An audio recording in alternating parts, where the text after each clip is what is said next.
Alors, le Code de procédure pénale fédéral va entrer en vigueur et ça, en soi, c'est une révolution pour le monde juridique suisse parce que jusqu'à présent, la procédure pénale avait toujours été du ressort des cantons. Ça veut dire que malgré le fait que les délinquants, eux, avaient une activité qui était clairement transfrontalière, les autorités de poursuite, elles, étaient toujours confinées à l'intérieur d'un petit territoire cantonal et donc, ça, c'est quelque chose qui va changer et qui est très attendu. Ensuite, il y a deux choses qui sont intéressantes. La première, c'est l'abrogation du juge d'instruction. Donc le juge d'instruction, qui est une institution qui est très ancienne, qui était connue dans toute l'Europe continentale, et qui dorénavant sera remplacée par un ministère public, donc un procureur, qui aura des pouvoirs d'investigation. Comme ça fait un peu peur d'avoir tous ces pouvoirs d'investigation qui sont sur les épaules de quelqu'un qui plus tard soutiendra l'accusation, on a décidé d'accorder des droits plus étendus à la défense et c'est concrétisé par ce qu'on appelle l'avocat de la première heure. Donc maintenant, les pratiques sont différentes dans les cantons, mais par exemple dans le canton de Vaud, devant la police, lors des premiers interrogatoires ou devant le juge d'instruction, vous y alliez sans être accompagné d'autres avocats. Dorénavant, ça va changer et c'est une nouveauté qui a fait couler énormément d'encre dans la littérature juridique depuis l'adoption de la loi et les gens l'attendent avec un peu d'anxiété et donc on se réjouit tous d'être le 1er janvier 2011 lors de la première arrestation pour voir comment ça va se passer.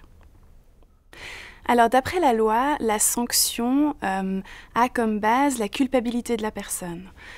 Mais en ayant toujours dans l'optique de l'avenir, c'est-à-dire qu'on va se demander quelle est la sanction, quel est l'effet que la sanction aura sur le comportement futur de délinquant.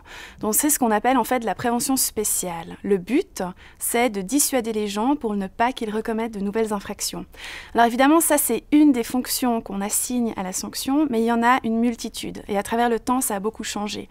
Donc les fonctions les plus anciennes, c'est ce qu'on appelle les fonctions morales, comme par exemple l'expiation, l'idée de nettoyer une âme qui a été souillée par un péché, ou la rétribution qui est illustrée par la loi du talion, donc œil pour œil, dent pour dent, qui existe dans l'Ancien Testament, mais aussi dans le Coran.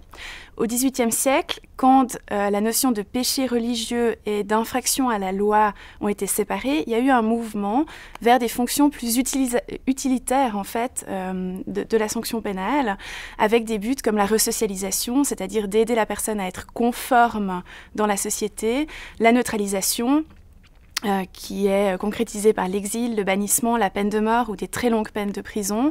On essaye en fait de mettre la société à l'abri de la personne, ou justement des fonctions de dissuasion. Donc on voit que d'après la loi, ça doit être avant tout une histoire de prévention spéciale, mais quand on pose la question au juge, on voit que plusieurs de ces notions entrent en ligne de compte. Et finalement, je pense que ça dépend aussi un peu de la sensibilité de chacun.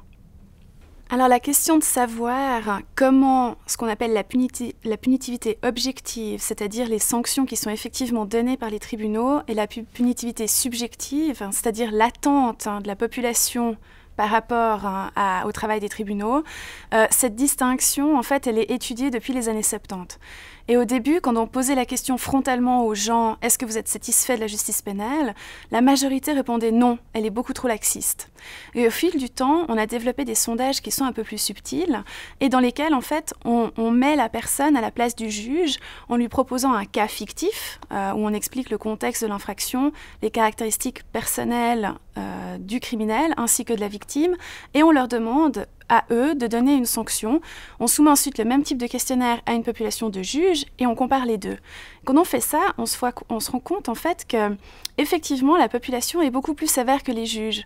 Mais quand on regarde les résultats un peu plus précisément, on voit que la grande majorité de la population souhaiterait des peines qui en réalité sont en dessous de ce que prononce effectivement la justice. Alors le résultat global qui est beaucoup plus élevé vient d'un petit groupe d'individus ultra punitifs qui tirent la moyenne vers le haut et qui eux réclament des peines extrêmement sévères comme la peine de mort, comme l'internement à vie des délinquants dangereux, comme l'institution, comme l'imprescriptibilité des crimes pédophiles. Mais on voit que ces gens-là ont des caractéristiques. En tant que groupe, ils sont assez homogènes. C'est des personnes qui sont surtout peu formées, qui proviennent de niveaux socio-économiques qui sont plutôt défavorisés et qui, de façon générale, ont une connaissance assez limitée du système étatique et du fonctionnement de la justice. Et je pense que c'est important que les acteurs du système judiciaire, mais aussi que les universitaires qui travaillent dans ce domaine, apprennent à mieux communiquer là autour pour informer les gens de comment fonctionne la justice et donc aller vers une acceptation plus grande.